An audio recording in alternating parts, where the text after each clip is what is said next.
It happens on average more than 10 times a day. Someone in Chicago is shot.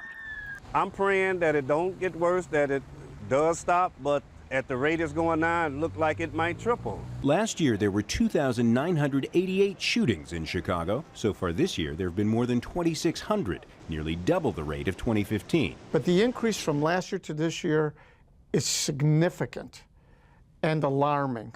It suggests to me that there are places in the city that are out of control, that are normless. Chicago's murder rate is higher than any big city in the U.S., more than Los Angeles or New York, a city 3 times Chicago's size.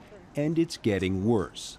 It's worse in Chicago, I believe, because we have institutionalized racism in the city.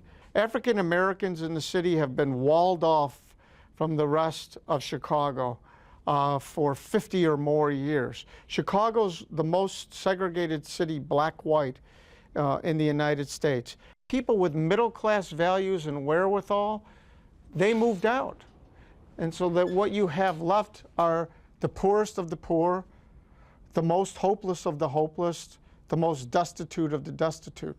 Those neighborhoods are actually becoming worse. Many of the worst cases end up here at the trauma unit of Stroger-Cook County Hospital, as many as 40 a weekend. You'll see a lot of gunshot wounds to the chest, to the abdomen, extremities, necks, heads, all types of patients. Some will come in dead, some will be alive, and we work on the ones that we think we can salvage.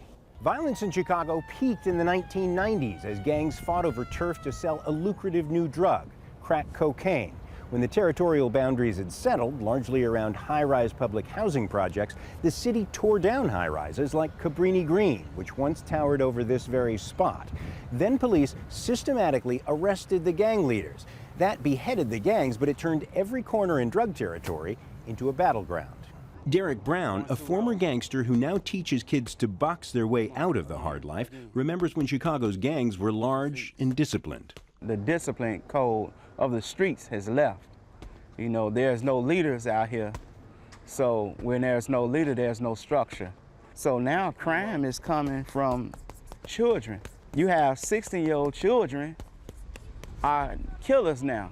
So now crossing the street can be a life-altering decision.